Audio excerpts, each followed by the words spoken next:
munsi nzumva mfite nitwa biliyona mu madolari rwose miliyarderi $1 rwose kuva uwo munsi nzatangaza ko ndi umukire. Abenshi iyo tugeze mu mujyi twihakana ivuko cyangwa tukihakana aho twavuye, ariko njye navuye mu giturage kitagiraga amazi yo mu nzu, kitagiraga umuriro bacanira ku gikuta. Oya, twavukiye muri icyo giturage kirimo inka, umva natwe ibyo twarushaga abanyamujyi. Abana nabyaye hakiri kare kuko nabyaye mfite imyaka 15. Ubuzima natangiriyemo nagize amahirwe nakirwa muri famiye imwe iri Nyamirambo, famiye nshimira cyane. Iyo nkora iyo reference ni famiye y'abasilamu, ari naho naje kugira amahirwe yo kumenya ubusilamu no kuba umusilamu. Ni famiye rero navuga yuko ni kwa nyirasenge wa Musa Fazili, vice president w'inteko. Aho niyo nabaye nyuma ya jenoside, ni hariya mu Biryogo i Nyamirambo. Kubifuza abanyasilamu abamenyi n'abakire barunganirana mu guteza idini imbere, ariko abakire bakubaha abamenyi. No munsi murara ni kubabaza Nasoro wewe biri kuducukurira uzakora ibishaka n'akazi kawe. Ejo bundi Allah yangiriye neza, amakuru yahari yafite n'ibimenyetso. Uyu Nasoro bari bamushinze inkweto n'umusara wa Sadat ngabiri witwa umukire kwa Sadat bonde y'imipira, ukandi ngo babikore ngo bameze wagira abandi bashobora gukina comedy zimwe za Jasa na Pachanga za $100, lakini tukilikuta $100 nani atagabulana na nani, tutachukua 60 tutachukua 40. Abashira bagenzi barimo bari gukina comedy bose bari kubase nose bari kusema ngo fume nose bari kusema ngo fume na Sadat ngari kumurinda ngo niwe ngo bodyguard nga mucungire inkweto ngo n'umusara ngo nashaka ngo kujya ngo hehe nga bamuri ruhande nga bari basi ngo bari bamurinze ngo batoranyije nga bashehe ngo n'abakire ngo bakomeye ibiki n'ibiki. Ibi byose ni ukubasuzuguza aba bakire, ubundi niwe bakatwara inkweto zanyu kubera niba kumuvuga ngo mufite ilmu namuvuga ngo mwarize namuvuga ngo mufite ngo mwifashe Qur'an mufite amahadisi byatangiye. wallahi tuzavuga turu.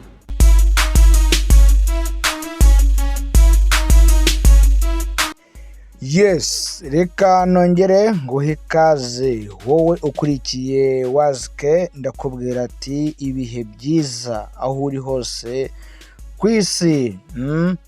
Aho uri muri Amerika, Canada, Afrika, Aziya, Iburaya, yewe nimba binashoboka bari ku mubumbe wa kuri Mars, namwe ndabaha ikaze kuri Wazke.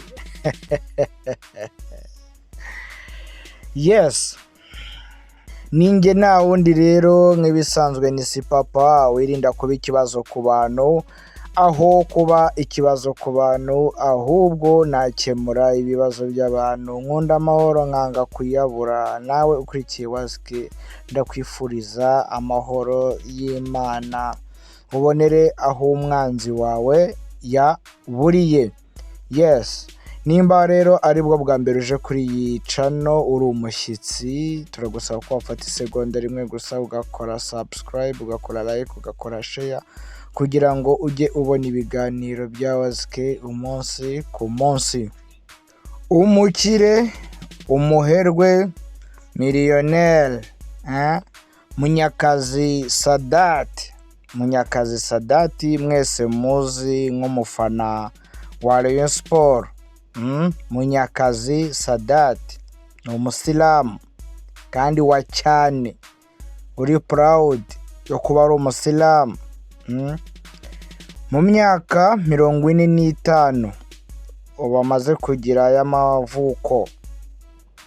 Mu myaka 25 amaze kugira umunyu mwinshi uhagije cyane. Munyakazi Sadat, Sheikh Pepe akubwira ati ibyo bintu mwihaye byo kugenda imbere y'abakire, byo gucunga abakire, byo kwirirwa iruhande rw'abakire babashakira imyanya ku maswafu, sinzi iyo biganisha. sinavuga ko ari ishyari, sinavuga ko ari iki, sinzi impamvu yavuze aya magambo.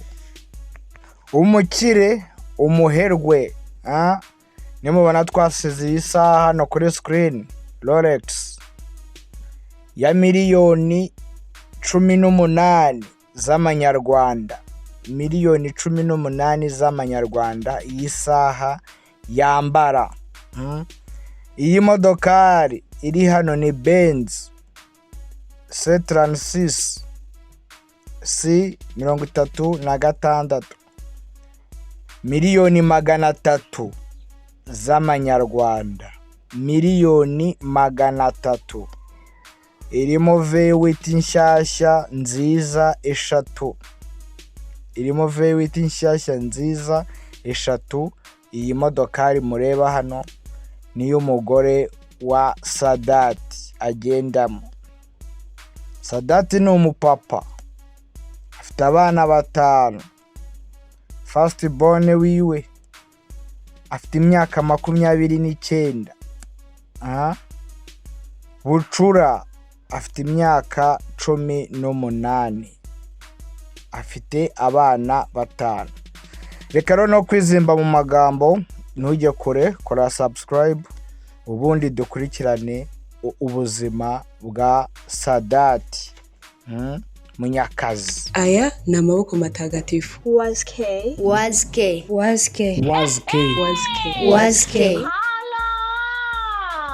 Ariko ubundi Sadati Munyakazi ni muntu ki? Ninde? Yavukiye he?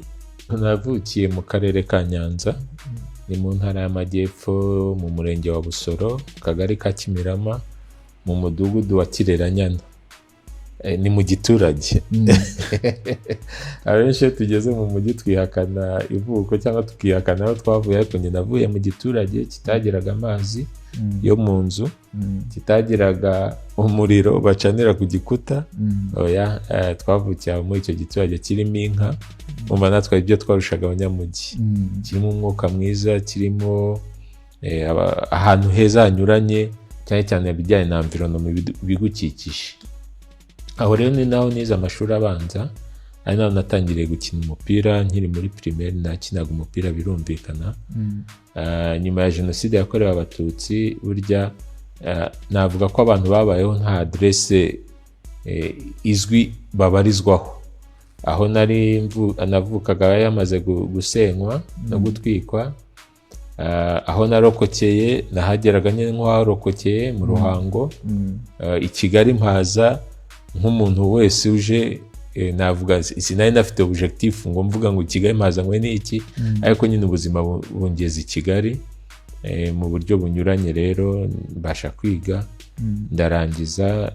Biragaragara ko wubatse. Ese waba ufite abana bangahe? Abana nabyaye hakiri kare, kuko nabyaye mfite imyaka 15. Abantu bajya babyibuka nabyo. Ni ukuvuga rero mfite umusore, ntaraga ibyanjye nawe agakomereza. Umusore w'imyaka 28, 29 bientôt, mukurikiye afite 27. Gutyo ubucuru bafite imyaka 18. Uravuga ko winjiye muri Kigali mu bintu utateguye. Ese waje kwisanga ute i Nyamirambo uvuye i Nyanza? Ubuzima natangiriyemo, nagize amahirwe nakirwa muri famiye imwe iri Nyamirambo. Famiye nshimira cyane. Iyo nkora iyo reference ni famiye y'Abasilamu. Ari naho naje kugira amahirwe yo kumenya Ubusilamu no kuba Umusilamu. Ni famiye rero navuga yuko ni kwa nyirasenge wa Musa Fazili, vice president w'inteko. Aho niyo nabaye nyuma ya jenoside. Ni hariya mu Biryogo i Nyamirambo. Mboneyeho no gusuhuza abantu bose bari kuri kiriya gice, kuko akenshi abantu hari uko babafata, ariko ni ahantu hari urukundo rudasanzwe, ahantu hari abantu bashobora gufashanya, bashobora kukwinjiza muri mood yo kongera kumva kuri mu muryango, kumva ko hari abagukikije, ari barumuna bawe, ari bashiki bawe, abo ubona ari ababyeyi, ari ba uncle, ukabyumva gutyo rwose ugakura wumva yuko hari aho ugeze mu muryango. Hari abahafata rero mu buryo batazi, bakahafata mu buryo wenda bundi, ariko Nyamirambo cya gice cya Biryogo nakibayemo kanyibanamo n'abantu neza. Bongera kumpa sanse yo kubaho na sanse yo kugira umuryango. Bongera kunyereka yuko umuntu ashobora kubana n'abandi, nkambara umwenda wawe, nkaryaho ntavutse cyangwa ntarererwa, nkisanga ndi kumwe n'abantu nkumva ko ari abavandimwe. Ni karita imwe abantu batazi ya kiriya gice, ariko nahamya yuko iri ngombwa cyane kandi nziza mu buzima. Sadati, tugenda tukumva mu binyamakuru bigiye bitandukanye, by'umwihariko mu gisata cy'imikino, byavuzwe yuko ushaka kugura Rayon Sport. Abantu babivugaho kwinshi gutandukanye, ariko nk'umuntu wavuye i Nyanza aza muri Kigali atazi n'iyo yerekeza, yisanga i Nyamirambo, ariko ubu ngubu hakaba hari urwego ugezeho ruhanitse. Byagenze gute kugira ngo ugere kuri uru rwego? Yego, ubivuze neza. Njye navukiye mu muryango wo kwa mwarimu. Ababyeyi banjye bari abarimu bombi. Bwari ubuzima nyine bw'umufonkisiyoneri wo mu giturage ubayeho ubuzima bwe busanzwe buri normali.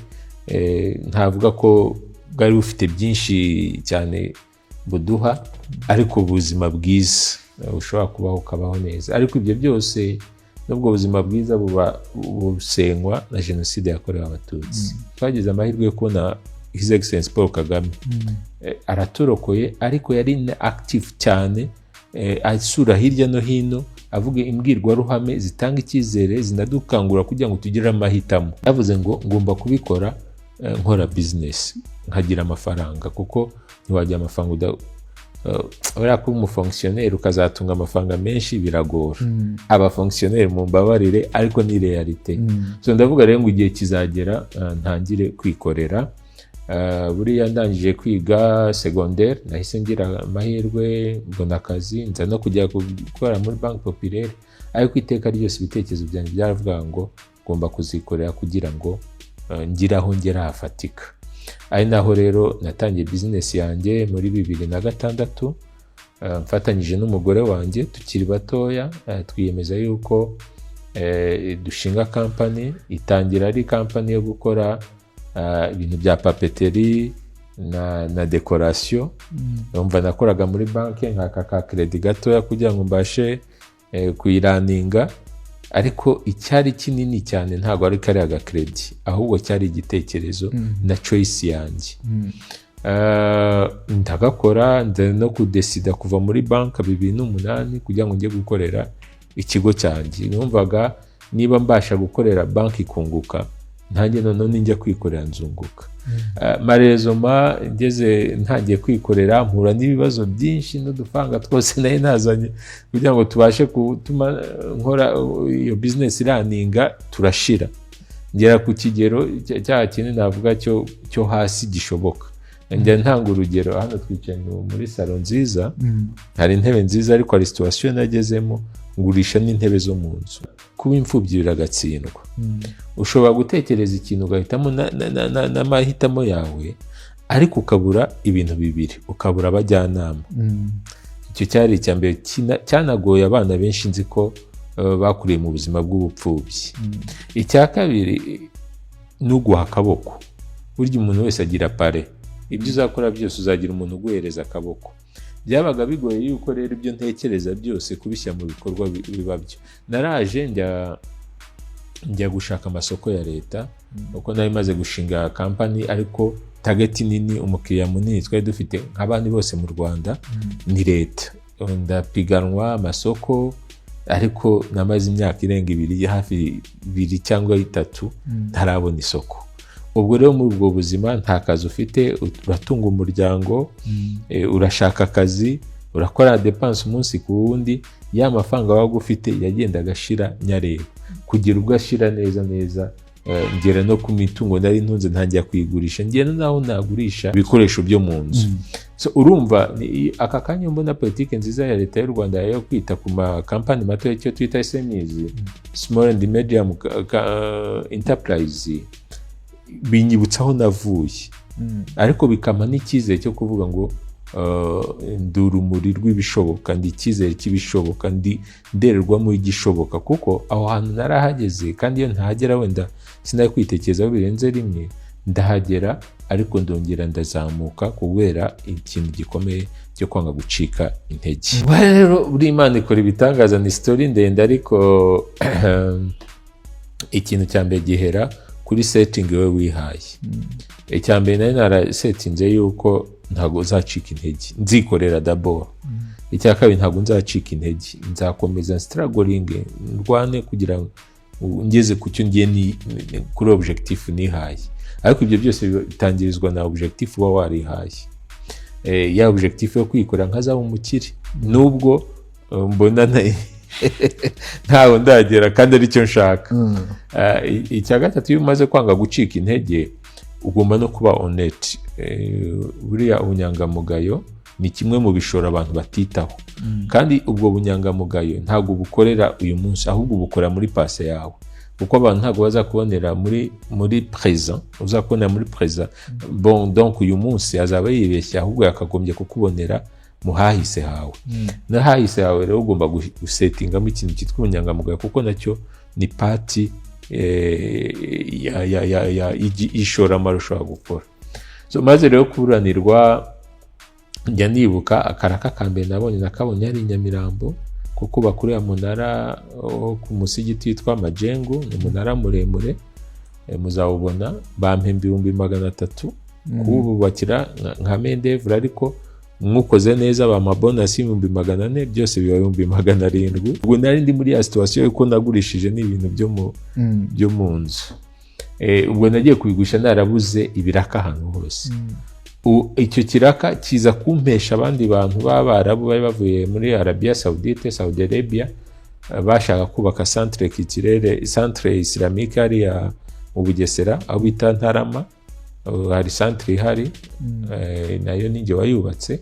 Nabo kuyimpa biba story ndende, kuko bansabye no kubereka office, kugira ngo bangire icyo kize, kuko bari babonye icyo nubatse, office ndayibura, nabyo biba ndi story. Ariko nyuma yaho nza no kubona ikiraka mu karere ka Kamonyi. Dushimira leta y'u Rwanda yuko itanga amahirwe ku bantu bose, napiganwa amasoko menshi ndayabura, ariko nza kubona isoko ryo kubaka école primaire yitwaga Magu, nako n'ubu niko yitwa, naho mpatangirira ubuzima. Kuva rero icyo gihe utwo turaka tuje, nibwo natangiye kubyura umutwe, ariko nabwo mbura igishoro, ngenza kwifashisha abantu, uko naza nkakubwira nka 2,000,000. Hari umugabo nkunda kuvuga yitwa Pachango, bari ku iposita bimfashijemo icyo gihe, 2,000,000 njya gutangira ako kazi. Ariko gutangira akazi ufite 2,000,000 gusa, nabyo ni indi story, ariko ntera aho ngaho byibura ntangira kugenda. Ubwo wafataga icyemezo cyo kujya kwikorera ku giti cyawe ufatanyije n'umugore wawe, ni igiki waba warubatse ku buryo n'ubu ngubu iyo ukibonye uvuga ati iki kintu ndagishimira, niho natangiriye? Ese izina rya kampani yawe wahisemo irihe zina? Kampani yanjye yitwa Karame Rwanda Ltd. Nkiyita iryo zina, nayise iryo zina mu 2006.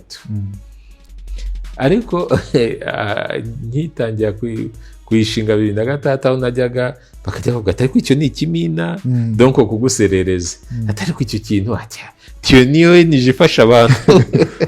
Abantu ntibayibona as business, ahubwo bakayibona nyine muri ubwo buryo byo kuntesha agaciro. Ariko kuko njye nari mfite impamvu nayise iryo zina, nkomeza kugira icyo kintu, nza kureba yuko rero nza kugeraho itera imbere, ibona amasoko. Maze kubona amasoko hirya no hino, navuga ko hafi mu turere twose two muri iki gihugu maze kubonamo akazi hirya no hino mu gihugu. Ariko ngarutse noneho kuri project buriya inkora ku mutima, wenda abantu batazi, dufite mu mujyi wa Kigali dufite umushinga wo kurwanya ibiza.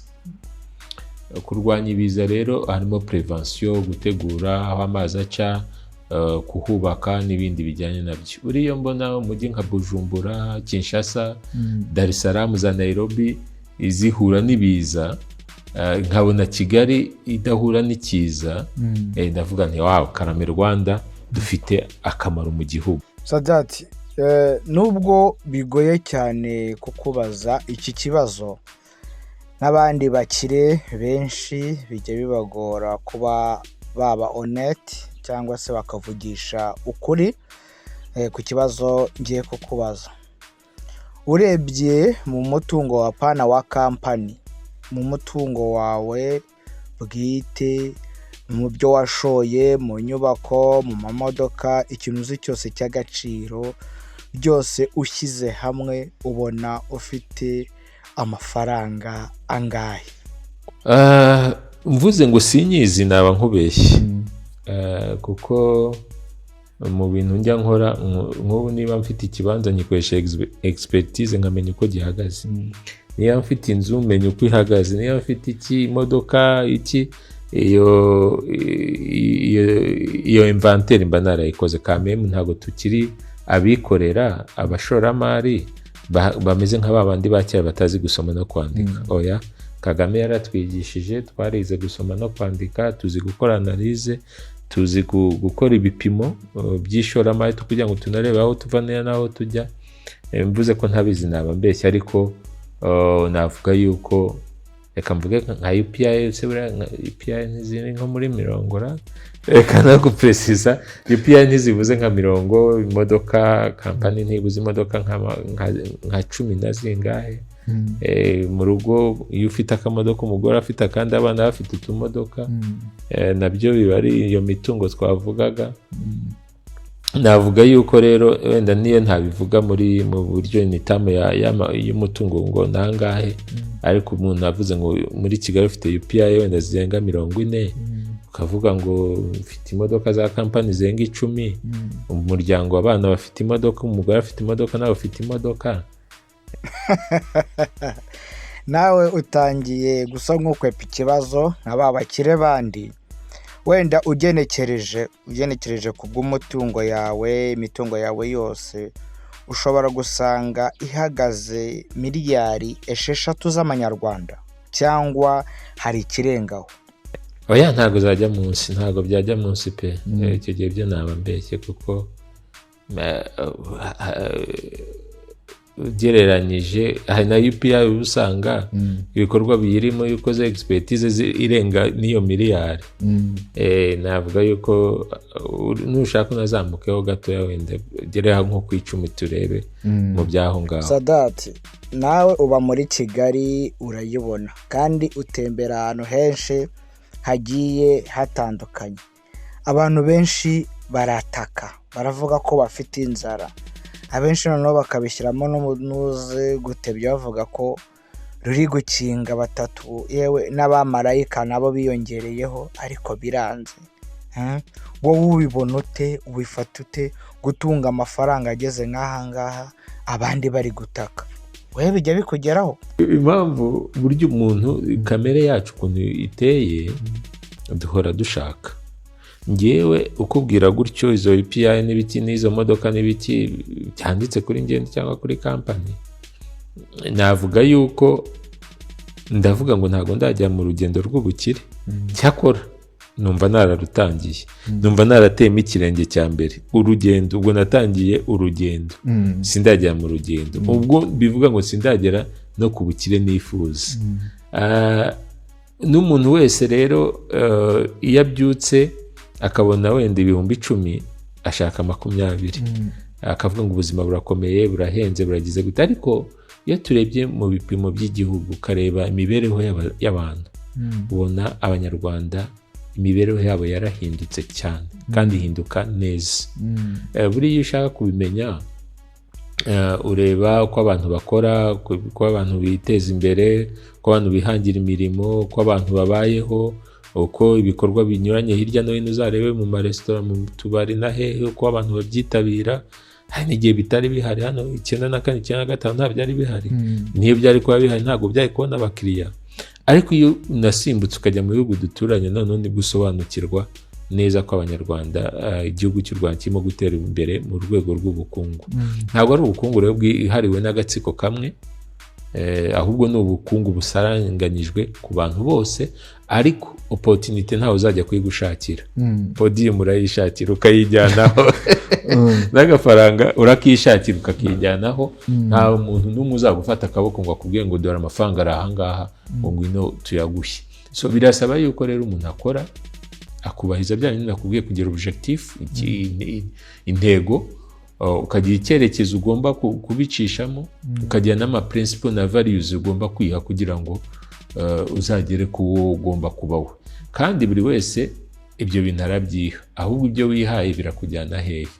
Navuga yuko aravuga ko hari ubukene cyangwa ubuzima bukomeye, no, ntibakura amaboko mu mifuka, bakoresha opportunity zihari. Sadati, ko mu Busilamu batubwira yuko ugomba kunyurwa n'icyo ufite uko cyaba kingana kose, none wowe ukaba wumva yuko utaraba umukire ufite ubutunzi bungana gutya, wumva uzakira ryari? Wumva uzanyurwa ryari? Urashaka kugera kuki kirenze ibyo ufite?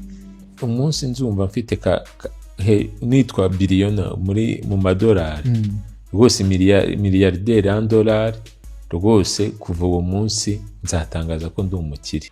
Bishatse kuvuga ko utaraba umukire. Yes, Sadati, hari abaherwe, hari abakire bameze nka babiryo wiziritse, abakire batajya biyitaho kandi bafite amafaranga, badakunda iterambere ry'ubuzima bwabo, ku buryo no kujya gukoresha check up y'ubuzima bwabo biba ari ikibazo. Ibintu byose baba bavuga ngo ni ukugasipiya, bo bagashaka amafaranga yo mu mazina gusa, ariko bwo we kwifata neza no kwiha nk'umuntu bikaba bimubera ikibazo. Nawe byaba ariko bimeze? Waba uri biryo wiziritse? Amafaranga abereyeho kuntunga, ntago ngiye mbereho gutunga amafaranga. Nyashaka kugira ngo ntunge, mbeho neza, nzigaragare neza, ntuvuga uti dore Sadate ngende ahantu heza, umuryango wanjye ntiwifuze vacances.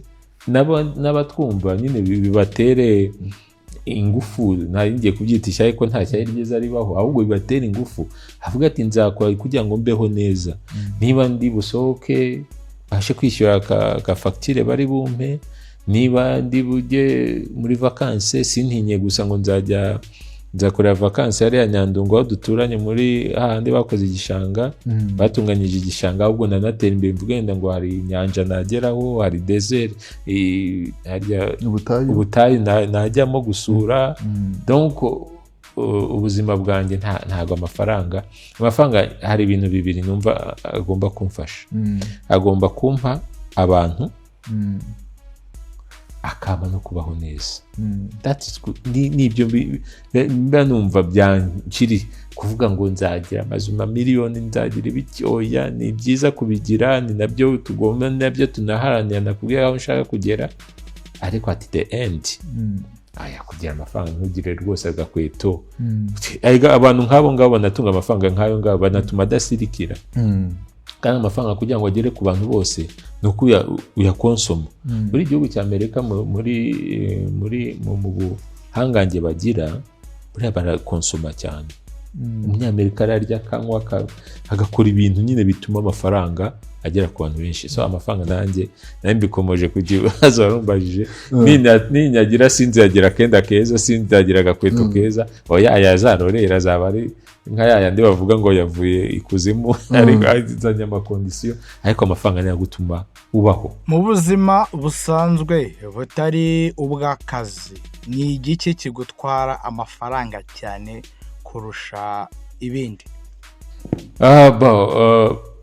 Ku buryo buri personnel, ni ukwita ku muryango wanjye. Vacances zitwara amafaranga, iyo uhagurukije abantu 9 mukajya muri vacances inyuma y'igihugu bitwara amafaranga. Ubwo by'amashuri byo nabiretse kuko byo ni ibisanzwe, ariko nabyo bizamo abana bakiga ku mashuri nabo mba ngomba kumva ko bagomba kwiga amashuri meza, niwo murage ngomba kubaha. Kwambara, gutura ahantu heza, ntago natura mu nzu mbi ntago byakunda. kubera iki se ntaba niyimira iki ku ibi byose tuza twambaye ubusa tukazasubira twambaye ubundi busa, kuki byibura mu gihe Imana yampaye cyo kubaho ntabaho neza. Donc vacances, amashuri y'abana, imibeho journalière, donc kwambara, gusohoka, kugira imodoka nziza, gutura ahantu heza, gusangira n'abantu. Ngiye nkunda gusangira n'abantu, ku riding ngatumira abantu nka 200 bakarya kwa ayo mafaranga. Wicaye nyine nawe wicaye, ibaze nawe wicaye hariya utumiye abantu ngo mwirire munywe murye. Ntabwo watumira umuntu ku riding ngo mubwiye ngo mpintwererano kuko nagutumiye, bahora mutumira kugira ngo musangire. Ku mugoroba ukaba watumira abantu mugasangira. Ikindi rero kikaba gufasha. Idini yacu ya Islam ivuga yuko, Quran ivuga yuko gutanga ntabwo bigabanya umutungo, ahubwo birawongera. Iyo ni principe y'Abasilamu. Donc vrai musulman, gutanga ntabwo bigabanya umutungo, ahubwo birawongera. So no gufasha hari party mbikoramo, ariko bimaze kumvuna. Cyane cyane ntabwo ari ukumvuna financially, ahubwo bimvuna management yabyo.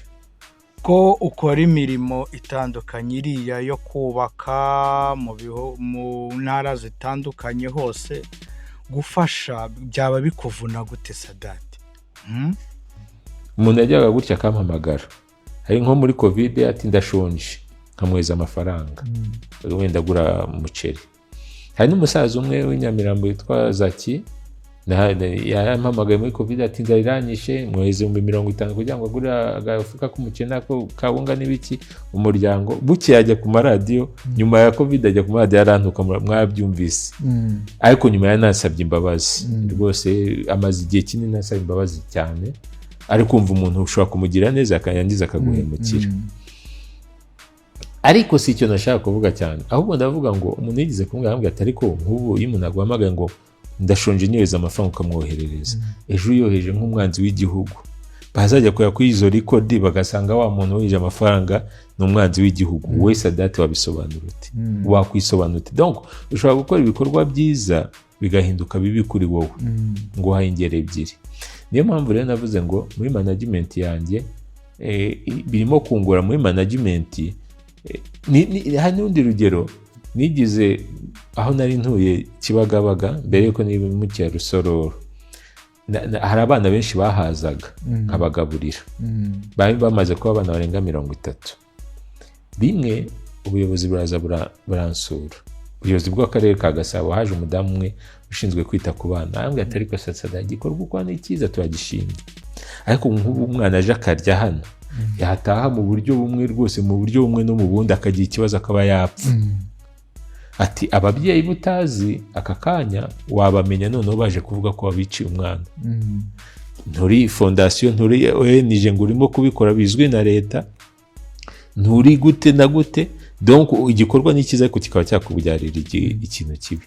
Ndavuga rero wa mugani, umuntu ashobora gukora ikintu cyiza ariko kikamubyarira kibi. None navuze rero ngo gufasha ndafasha, ariko bisigaye bingora muri management kubera izo mpamvu nyinshi maze kubabwira. Ari nayo mpamvu nifuza ko uyu mwaka rwose Imana ifashe muri target nihaye zo ku mwaka umuhigo nihaye, nuko uyu mwaka nzafungura fondation izanyitirirwa, nkajya nyishyiramo icyo ngomba gufashisha abantu, noneho akaba ari abakozi bashinzwe noneho kubikora biri professionnel. Dukurikije amafaranga ufite naho wakuriye Inyamirambo, byanga byakunda nawe uri muri babandi bita abatsaperi. Abatsaperi, utubwije ukuri koko ku kintu cyitwa imyambarire, inkweto, imyenda. Wambareba inkweto z'agaciro kangana iki, cyangwa se imyenda ihagaze igiciro kingana gute? ndaza kubaza umuvandimwe wanjye yitwa Mujojo ari Bruxelles niwe ujya unyambika ariko nini yanguriye ndumva yari iri ku mayero nka 550 cyangwa 600 inageze hano igira akabazo yisubiza kugira ngo bayimpindurire ndumva ariyo nini nk'urukweto nambaye ariko hari abambaye nayo 10,000 nayo birenze ariko ndumva niba atari 500 ni 600 hagati aho ngaho. Uburyo abakire b'abagore bakunda amashakoshi ni nako abagabo nabo bakunda amasaha. Ikintu kirekeranye no kugura isaha cyangwa no kwambara isaha, wambara isaha ihagaze angahe? Isaha zo rero ntago ndabasha kuba umufana wazo cyane. Baya masaha abaho ahenze ariko mfite isaha imwe ya Rolex kuza kuvuga agaciro kabishobora ariko Rolex murazizi uko zigira nyambara gakeya n'ubu ntago ariyo nambaye ariko ntekeza ko ariyo yampenze. Ntiyari irenza ngahe? Cyangwa se ntiri hejuru y'ibihumbi 10 na bingahe by'amadolari. Nkatwe ba rubanda rugufi dukunze kujya impaka aho tuba twicaye cyane cyane nko muri za Uswazi n'ahandi hose bavuga yuko amaveriti ashobora kuba yarabaye nka taxi nk'amataxi ariko ugaragara nk'umuntu ufite amamodokari menshi hari abajya bakubona amajya atandukanye. Ufite imodokari zingahe? Imodoka yaba ihenze kurusha izindi ni iyihe? Ni ubuhe bwoko? Buriya imodoka yanjye ihenze abantu bashobora kwishuka ko ari iriya Verity ngendamo ariko imodoka y'umugore wanjye niyo ihenze. Benz C33 abantu bagende bashaka ibiciro byazo ariko ushobora gusanga iri hejuru ya $300,000 igeze hano mu Rwanda. C33 abazi by'imodoka bagende bagugoringe ya muri 2022 barareba aho ihagaze. Iyanjye yo ndumva itarenze $180,000 bataye $200,000. Uvuze ko imodoka ihenze ari yo mugore wawe, reka wenda tunakomoze ku mugore wawe. Ese umugore wawe umufata ute? Umubona ute? Mubanye mute? Ni iki kuri wowe? Uriya ni umugore w'igitangaza. Ni umugore w'igitangaza yankunze nta kofi ubwo ndavuga agafaranga nta body ntago nari umugabo w'ibigango ngo uvuge ngo buriya mukunze kuko ari ibigango. Nta muryango atavuga ngo agiye mu muryango runaka agiye guprofita ibyo muryango runaka. Ibyo byonyine bihita bidefinisa uwo ari we. Ariko burya ngo inyuma y'umugabo w'igihangange haba hari umugore w'igitangaza. Umuntu utararongora mugira inama arongora. Ariko nkusaba Imana uzarongora umugore mwiza uzakugira igihangange. Uriya ntiwaba igihangange udafite umugore w'igitangaza. Ni umugore rero nubaha ubuzima bwanjye bwose nshimira kuba yaranyemeye gutyo. Ariko niyo parcours n'ubwo buzima bwacu bwose tuburi kumwe. Ntago rero nari kuba wa undi mwahinganye imigende ngo nugera mu ndege umusige ngo nsigare njye Dubai nimusige njye hehe kandi imigende twarayambukanye ubuzima bugoye twarabucanyemo. Niyo mpamvu rero nanjye numva aho ndi hose iyo ntari kumwe nawe mba numva ari icyo mbuze. Ndi umuntu nshobora gukosa, nshobora kubaho nk'umuntu ariko dimwe muri minimum ishoboka muha respect ishoboka, nkamuha urukundo, nkamwubaha nkanamwubahisha kandi n'abantu nabi bakonvense. Uriya naho badutumiye no mu birori byo ku rwego rwo hejuru muri iki gihugu bahamaze kumenya ngo Sadate ntasiga umugore we. Ikintu rero identity ushaka kwiha niyo abantu bagomba kuguha. Nanjye rero numva nta handi nta kintu namwitura uretse kumubera umugabo nyine muba hafi. No mu kanya ndamusohokana by the way. Uvuze ko ari umugore mwiza. Ese ni umugore mwiza kisura, kimaumbile, kuri roho? imibanire yawe nawe ni umugore mwiza gute? Icyambere urugo rubanye neza, ariko icyo mbaye mperaho ni urugo rwumvikana, rwubahana. Umupapa njyewe wanjye ninjye muyobozi w'urugo rwanjye, kandi umugore wanjye arabyemera akabinyemerera, ariko umuyobozi ntabwo bivuga kwigira intare, kwigira igihangange, kwigira intakoreka, kutumva abantu. No, uri umuyobozi wabo, ugomba kubitaho kuko ni inshingano ufite nk'umugabo, ariko nabo ni abantu bafite agaciro kuri wowe, ni abantu bafite ibitekerezo, ni abantu bashobora kukugira inama, ni abantu mushobora kuvuga mukumvikana. Icyo ni icyambere. Icya kabiri, umugore mwiza nakwifuriza nk'umwana wanjye cyangwa inshuti yanjye cyangwa umuntu uwo ari we wese, cyangwa umuntu uwo ari we wese, ni umugore icyambere wubaha Imana, icya kabiri ugukunda, kuko urukundo ni rwo base y'urugo rwiza. Niba mushyingiranywe muvuga ngo imyaka irageze reka nshaka ko ndongora, mujye kubana, icyo gihe muzabana nyine nk'ikiraka cyabaye kubera agisida y'imyaka yawe yakugereyeho. Ariko nimubana kubera urukundo, n'ibibazo muhuye nabyo murabitraverisa, muba muri hamwe. Ni mu byiza mukabana, no mu bibi mukaba muri kumwe, kuko ni up and down, ntabwo ibintu byose bihora ari byiza, ni down and up, donc habaho kuzamuka no kumanuka, byose biba bishoboka. Uwo mugore mwiza rero akarangwa no kuba yashishoza. Uriya abagabo turi abantu donc dukora ibintu vuba n'ingufu n'ibitekerezo byihuse binini iki, ariko uba ukeneye umuntu wo kubibungabunga aho hafi, akagugarura hasi, akakuvuga ati nyamara tubigenje gutya. Donc umugore uguha inama, kandi ugomba kwiyubaha, kubaha n'umuryango we. Abantu rero iby'ubu ngubu ngo haje uburinganire, yes, tugomba kumva ko umugore ahari, ariko nta kintu gishobora gukuraho ko uba umugabo mu rugo rwawe, ukarwitangira, ukaruharanira, ukaruteza imbere, umugore nawe akarubungabunga. Burya atarubungabunze ngo abe umutima w'urugo, nawe umutware warwo, ntabwo byakunda.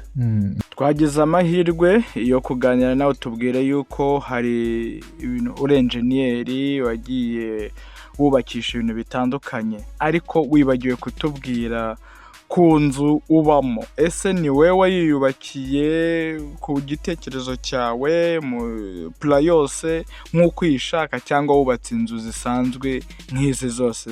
Inzu ntuyemo ni inzu natekereje mu mwaka w'ibihumbi 2005 cyangwa 2006, ndetse mbwira umugore ko ariyo nzu y'indoto zanjye. Muri izo ndoto zanjye nayihaye ibyo narotaga icyo gihe, aho gukorera siporo, aho kumvira gufatira ka sauna, aho gukorera ka massage, aho kogera muri piscine, aho udusaro tunyuranye, udukwe tunyuranye, ibyumba ko byabaga bingana, kugera kuri rooftop yayo, aho numvaga agomba guterekaho kajugujugu, helicopter. Icyo gihe numvaga ngomba kuzaba umunyarwanda wa mbere, atari sosiyete, atari iki, utunze helicopter ye nk'umunyarwanda. Avuga se niba South Africa cyangwa hano hirya Nairobi abantu bazitunga, kuki njyewe ntagatunga?